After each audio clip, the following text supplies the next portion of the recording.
Vamos falar agora de Igreja e Estado. Esse é um período em que aconteceram muitas turbulências na Igreja. É o período que nós vamos falar agora nessa segunda parte. Fala de toda uma crise na Igreja única no Ocidente. E o Dr. Lloyd Jones, quando ele fez essa palestra aqui, que eu tenho esse livrinho, tem também naquele livro maior, Discernindo os Tempos, tem essa mesma palestra dele, rememorando a Reforma. E aqui ele fala que os nossos dias são dias extremamente parecidos com os dias que antecederam a Reforma. Então prestem atenção nisso, né? Elementos dessa época, em termos de crise na Igreja, crise doutrinária, aumento de ritualismo, todo esse tipo de coisa está voltando para a Igreja, crise moral, inclusive, dentro da Igreja, crentes fracos, tudo isso aí são características que antecederam aquele período da Reforma e que nós vamos estar tratando aqui. Então prestem atenção com isso em mente, naquilo que a gente vai estudar daqui para frente.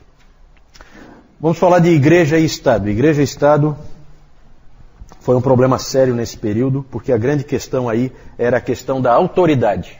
Quem é que tem autoridade? Essa questão importunou toda a Idade Média. Porque havia basicamente duas visões. Uma visão que colocava Deus acima de tudo, depois o Papa, depois o Rei e depois o povo. Essa visão os papas gostavam bastante. A outra visão, e os reis nem um pouco, a outra visão era Deus em cima, depois o rei, depois o papa e depois o povo. O povo sempre está na pior, né? A única coisa que não muda é a posição de Deus, que por motivos óbvios, e a posição do povo, que é sempre lá embaixo, na pior condição possível, né? Tanto faz se é o papa ou se é o rei que estão em cima do povo, o povo está sempre mal. Essa posição segunda os papas abominavam e os reis gostavam bastante. Então essa questão da autoridade sempre permeou a Idade Média e gerou uma série de crises que nós vamos começar a tratar agora. O professor Calhoun ilustra esse problema com um fato real da história, que é a história de Thomas Becket. Thomas Becket. Esse Thomas Becket foi arcebispo de Cantuária. Vocês já viram que esse arcebispo de Cantuária aparece muito, né? É sempre a principal função eclesiástica da Inglaterra. Ainda hoje é. Só que hoje na igreja anglicana, naquele período na igreja católica, romana, certo?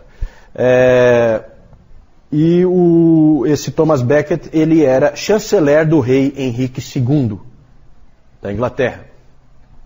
Chanceler, um primeiro-ministro, um braço direito, vamos dizer assim, do rei. Muito amigo do rei, o Thomas Becket, tanto que o rei colocou ele nessa posição. Ele era então o chanceler. Ele ficou durante 8 anos exercendo essa função, muito competente, o Thomas Becket. E ele eu sempre coloco as datas, ali eu não coloquei, né? O Thomas Becket nasceu em 1120 e morreu em 1170. O Henrique II tinha então o Thomas Becket como seu braço direito, só que havia uma outra função mais importante do que essa, lá na Inglaterra, mais importante do que a de braço direito do rei, que era a de arcebispo da Cantuária. E esse cargo ficou vago. E aí os reis sempre procuravam colocar nesses cargos, mesmo que sejam cargos da igreja, eles procuravam colocar gente deles. Que é o problema da investidura leiga, que sempre incomodava os papas.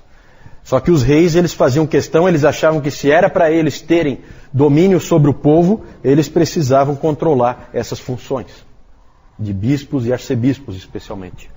E aí a ideia do Henrique II foi colocar o Thomas Becket, tirar ele de braço direito ali, e colocar ele como arcebispo de Cantuária. Só que ele não era nem ordenado, ele não era nem um padre. Então, rapidamente, se providenciou ali, de alguma maneira, que ele fosse ordenado e se colocou o Thomas Becket nessa posição. E o rei Henrique II ficou bastante feliz com isso, porque tinha um homem da sua confiança ali. O problema é que Thomas Becket mudou. Parece que quando ele foi investido daquele cargo, dentro da igreja, ele entendeu que aquilo era uma responsabilidade dele, importante. Ele era um homem de assumir realmente as responsabilidades. E aí ele, então, parou de fazer o jogo do rei e chegou ao ponto de ir para Roma, entregar o cargo para recebê-lo de volta do Papa. Isso evidentemente, então ele foi a Roma, entregou o cargo de arcebispo e o Papa deu para ele de volta, dessa vez com legitimidade. E isso gerou então, havia ali um conflito entre Henrique II e o Papa, como sempre havia entre os reis e o Papa, nesse período. E aí o Henrique II então ficou frustrado, porque ele se sentia traído pelo que o Becket fez. O que acabou acontecendo nessa mudança de lealdade do Becket para com o rei, depois para com o Papa, 8 anos ele serviu o rei fielmente e depois mais 8 anos ele serviu o Papa fielmente. Isso incomodou o rei Henrique II e um dia o rei Henrique II disse na corte, ele chegou e exclamou o seguinte: eu queria que alguém desse um fim nesse bispo encrenqueiro. Essa foi a frase dele. Reis têm que tomar cuidado com o que dizem, mesmo que seja só uma força de expressão, porque ele disse isso e 4 dos cavaleiros dele saíram e foram até a catedral da Cantuária, invadiram a catedral. Tem uma história bonita em cima disso aí, né, que primeiro queriam esconder o Thomas Becket, porque ele foi avisado que vinham matar ele e tal, e aí ele então corajosamente disse que ninguém pode fechar as portas da igreja do Senhor, então ele mandou abrir. Então tem toda uma história bonita aí de coragem, de honra, né? E os 4 cavaleiros então do rei Henrique II entraram e invadiram a catedral e o mataram lá dentro da catedral, né? Tem até uma peça famosa na literatura inglesa que é Morte na Catedral, que conta essa história do Thomas Becket. Isso então em 1170 foi quando ele foi morto ali, aos 50 anos. O rei Henrique II passou dias de tristeza e arrependimento pela morte do Thomas Becket. Ninguém sabe até hoje se esse arrependimento foi genuíno ou foi fingido. Só que aí, nessa situação toda, a gente vê a luta entre igreja e Estado. Porque em 3 anos o Thomas Becket foi, primeiro, exaltado pelo Papa como um verdadeiro herói do cristianismo, e em 3 anos ele foi canonizado, um recorde. Certo? Por quê? Faz parte do jogo, né? Jogar o povo contra o rei. O rei que é meu inimigo, eu o Papa, o rei é meu inimigo, eu jogo o povo contra o rei, né? E o rei tenta jogar o povo contra o Papa. Então é sempre esse problema assim, isso aí é o que a gente sempre vê acontecendo. Nesse caso aí havia o problema da investidura leiga, e também os reis gostavam muito, é um outro aspecto, os reis gostavam muito de colocar alguém deles controlando a igreja, por causa da taxação do clero, cobrar impostos do clero. O Papa sempre trabalha para que o clero jamais seja taxado, as coisas da igreja não podem pagar impostos. Só que os reis querem cobrar impostos. Então tem esse jogo. Se eu ponho um homem meu, eu forço para que, se eu, Papa, ponho um homem meu, eu forço para que não haja cobrança de impostos. Se eu, rei, ponho um homem meu, eu garanto que a igreja vai pagar impostos. A igreja é rica. Então é sempre interessante, quando o rei precisa de dinheiro, cobrar impostos do clero. Esse também sempre foi um problema. Por que o Henrique tinha que demonstrar tristeza e arrependimento? Nós não sabemos se foi genuíno ou não. Ele tinha sido amigo, grande amigo do Thomas Becket. Então não sabemos, pode até ter sido genuíno. Mas ele corria o risco de ser excomungado pelo Papa. Certo? E aí ele e a família real ficariam privados de todos os meios da salvação que vocês vão ler aí no sistema sacramental. O sistema sacramental é a garantia de que a igreja dá de que você vai ser salvo. Quem te salva, na verdade, é a igreja. Se a igreja trancar a porta para ti, você não tem como ser salvo. Então a excomunhão era terrível, era um castigo terrível. E um pior ainda, que a igreja tinha, a arma mais poderosa da igreja, chamava-se interdito. O interdito.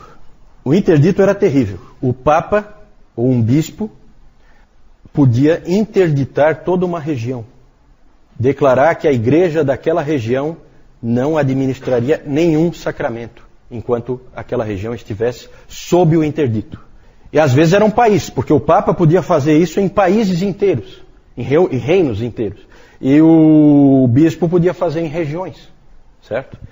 E isso era terrível, porque se nessa situação do Thomas Becket que nós vimos, se o Papa lança um interdito contra a Inglaterra, o povo da Inglaterra inteira se rebela contra o rei.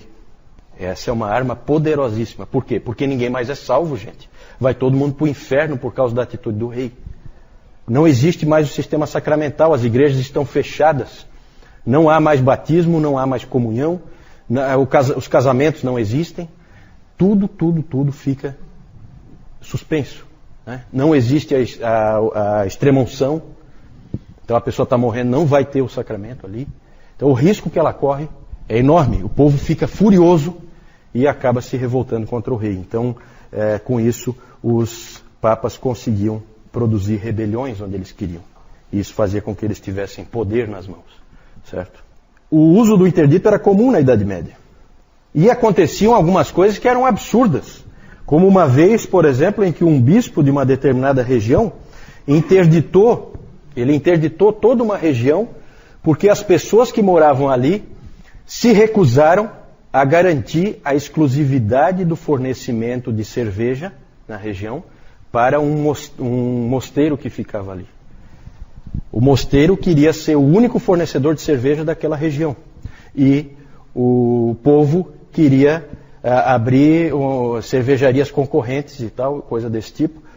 E aí o bispo, então, lançou um interdito em cima daquelas pessoas para forçar elas a aceitarem a exclusividade de produção da cerveja daquele mosteiro.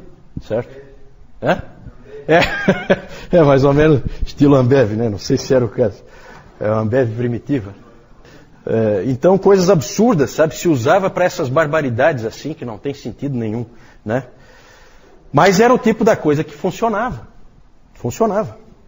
Se você crê que a salvação vem por meio dos sacramentos, e os sacramentos são cortados, então a salvação é cortada. Vamos falar de uma outra luta, alguns anos depois. Esse é um episódio interessante da história da igreja. E essa ruína da igreja organizada, nós temos que agradecer a Deus por tudo que aconteceu aí. Porque isso abre as portas para a reforma. Né? Porque as pessoas percebem que a igreja é uma piada. Né? Isso faz com que as pessoas comecem a aceitar a possibilidade de que essa igreja esteja totalmente errada. Certo? Então isso foi usado nas mãos de Deus para produzir a reforma, levantar reformadores. Então nós vamos falar de uma outra luta, nós vamos falar de um Papa Bonifácio VIII. Era um homem velho já, 80 anos de idade, quando ele se tornou Papa, em 1294. Alguém disse que esse Papa Bonifácio VIII, apareceu como uma raposa, viveu como um rei e morreu como um cão. A luta de Bonifácio foi com Filipe IV da França, o rei da França. Os problemas de sempre, tá? Taxação do clero, tradicional, era um problema sempre. Investidura leiga, colocar pessoas que não são ordenadas, que não são da igreja, em funções eclesiásticas. E aí houve toda uma discussão entre eles. E o que acirrou de vez foi uma bula papal, uma carta do Papa, uma publicação do Papa, em que ele, chamada essa bula papal de Unum Sanctum Ecclesiam, uma igreja santa. Nessa bula, o Bonifácio, ele afirma a supremacia da igreja sobre os reis, dentro daquele modelo que a gente colocou lá no início. Então a igreja está sobre os reis, e ele alegou que o poder secular, quando o poder secular erra, o poder supremo, o Papa, tem o direito de corrigir e mandar fazer diferente.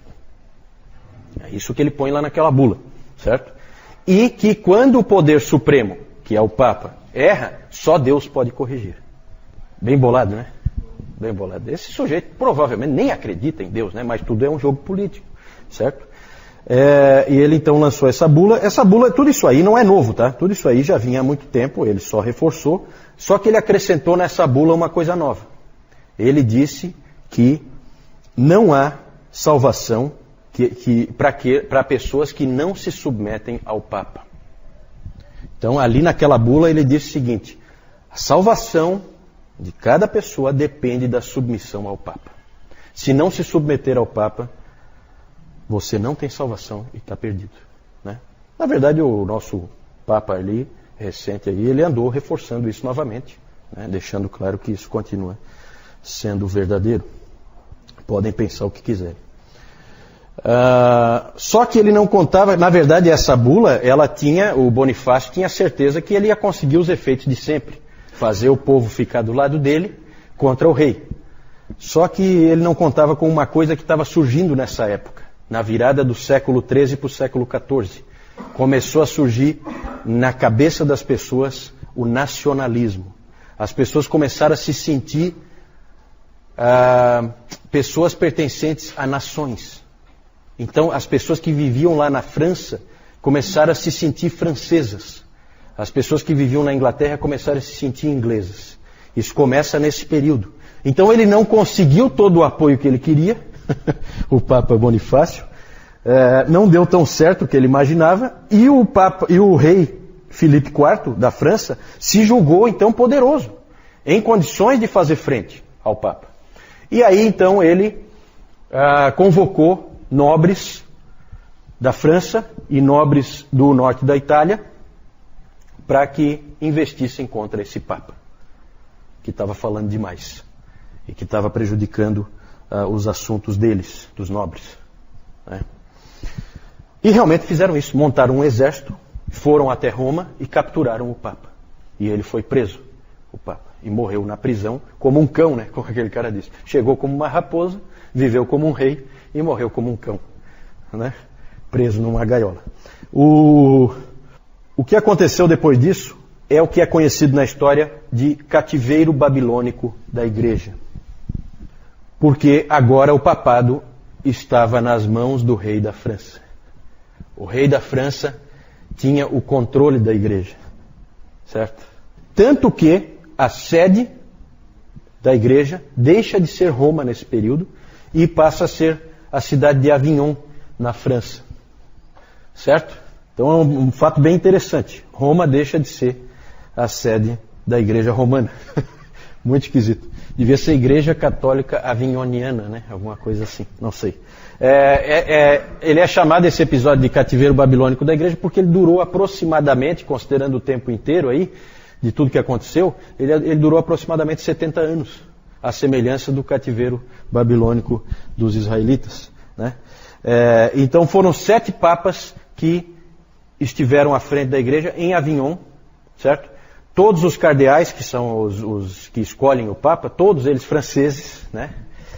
Então uma coisa totalmente controlada pelo rei da França, certo? Esses papas aí viviam que nem reis, num palácio em Avignon, certo?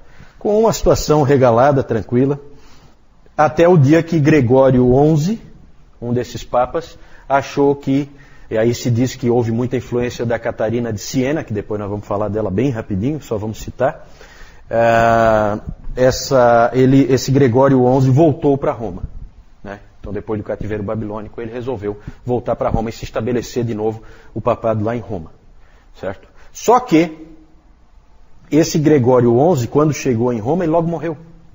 Ele morreu em seguidinha, não deu para ele se estabelecer lá, não deu para ele ficar firme lá em Roma novamente.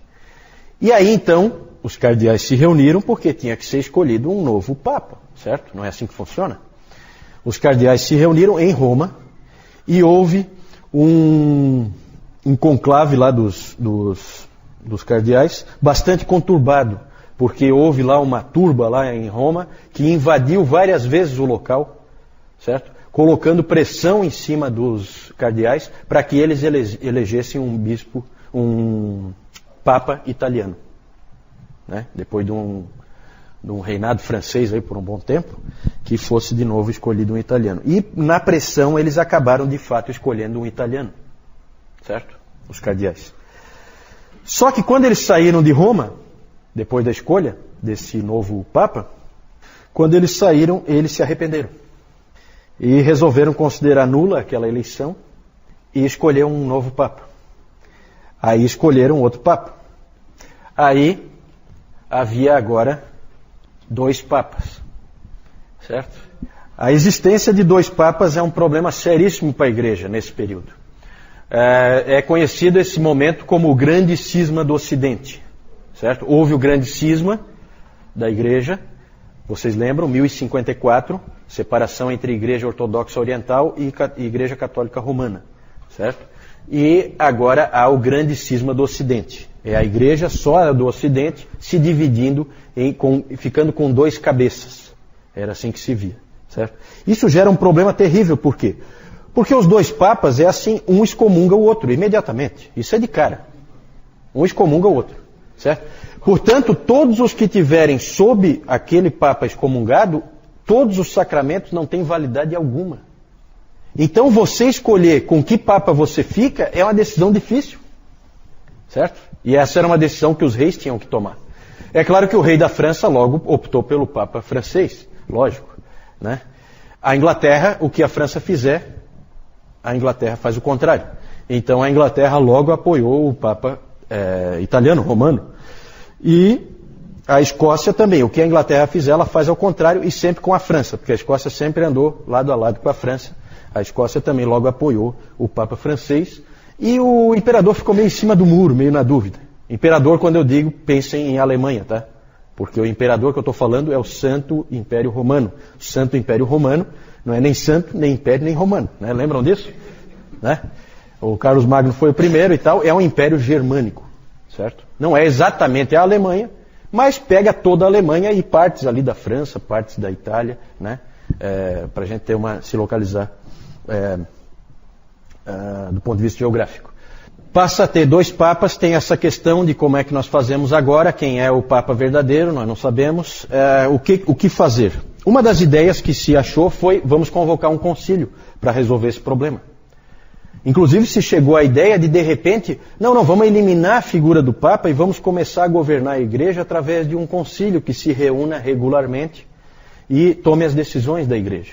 Tomar as decisões não mais uma pessoa, mas um colegiado, né? Essa foi uma ideia que surgiu. Essa ideia foi levada à frente e foi convocado um concílio na cidade de Pisa, na Itália, lá onde tem a torre, né? Torre de Pisa, e esse concílio acabou elegendo, então, um outro papa, certo? Um terceiro papa. O problema é que os outros 2 papas, que deviam renunciar, ignoraram o concílio, não deram bola para ele, e nenhum deles renunciou. Então agora se tem 3 papas. Então a situação não é das melhores, né? Realmente é uma situação complicada. Passou-se a ter 3 papas. Alexandre V, o Papa de Pisa, ele logo morreu e aí assumiu um sujeito que tinha sido um pirata mesmo, que assumiu o nome de João 23, certo? Aí algum de vocês pensa, não, mas João 23, conheço, foi um papa agora há pouco tempo. Né? Justamente, os papas de Pisa foram todos considerados antipapas. Todos eles foram considerados, depois quando a Igreja Católica Romana conseguiu se restabelecer, então todos os que não faziam parte da linhagem que prevaleceu foram considerados antipapas, e então esse João 23 aí foi considerado que não é papa coisa nenhuma. Né? E aí durante 500 anos ninguém pegou esse nome João, que era um dos mais comuns, tanto que estava já no 23. Né? E ninguém mais pegou, porque era encrenca. Né? Então quando o italiano lá, o Giuseppe Roncalli, assumiu esse nome em 1960, eu acho, né? Foi quando ele assumiu, percebeu-se que esse cara ia fazer alguma coisa diferente, né? Pela ousadia dele em pegar esse nome, né? Certo? Por fim, o Concílio de Constança. Esse Concílio de Constança é um concílio famoso, importante, desastroso na minha opinião. O Concílio de Constança em 1415, foi um concílio que durou 4 anos. Ele acabou organizando as coisas, o conciliarismo triunfou, passaria então a haver o governo da Igreja por um concílio, certo? Por incrível que pareça, a Igreja Católica Romana não foi sempre governada por papas, né? É claro que eles vão fingir que foram sempre e vão jurar de pé junto que foram, mas é mentira. Esse modelo então de conciliarismo triunfou, os 3 papas foram forçados, aí pela força mesmo, a abdicar, todos os 3, e eles abdicaram. e foi então eleito um novo Papa, Martinho V. E esse Papa, o problema é que esse Papa, logo que ele assumiu, ele gostou da condição de Papa e ele imediatamente proibiu que se apelasse a qualquer corte acima do Papa. Praticamente ele bloqueou o acesso ao concílio. E aí, rapidamente, voltou-se ao que era antes, agora com esse Papa Martinho V. E era sempre assim, né? Nesse período era assim, quando o Papa ficava fraco, os concílios ficavam fortes. Quando o Papa ficava forte, o concílio ficava fraco. E, no fim, o papado acabou ficando forte e acabou prevalecendo, e a ideia dos concílios foi abandonada completamente. Esses acontecimentos todos, esse desastre aí, foi importante para abrir o caminho para a reforma. E aqui nós estamos tratando de igreja e Estado, desses conflitos e tal que ocorreram, mas também eu já quero deixar claro para vocês, já falei antes dos clérigos que no Concílio de Latrão foram obrigados a vestir roupa diferente para serem identificados quando vão no prostíbulo, por exemplo, né? Mas também a situação do papado nesse período não era muito melhor. E é claro que a figura que logo vem à mente, quando se fala em absurdos cometidos por um Papa, absurdos morais, vem a figura do Papa Alexandre VI, mais conhecido como Rodrigo Borgia, certo? Os Borgia, né? Essa turma aí, devia ser os Corjas, né? Porque realmente era uma turminha que todo tipo de imoralidade eles cometeram, tá? O Rodrigo Borgia, ele foi nomeado Papa por influência do Calixto III, tio dele, que meio que forçou a barra para que ele fosse nomeado. Era um cargo meramente político. Esse Rodrigo Borgia, ele tinha 4 filhos, 3 filhos e uma filha. Coisa que não poderia, né? Não podia nem para um padre, que dirá para um Papa. Ele colocou o filho dele, César, colocou como principal cardeal. Esse César acabou se tornando um dos homens mais poderosos da Europa, né? E eles tinham uma filha, Lucrécia Borgia, com quem tanto o Rodrigo como o César tinham um relacionamento incestuoso, né? Esse era o Papa que tinha nessa época, né? Um sujeito de primeira linha, né?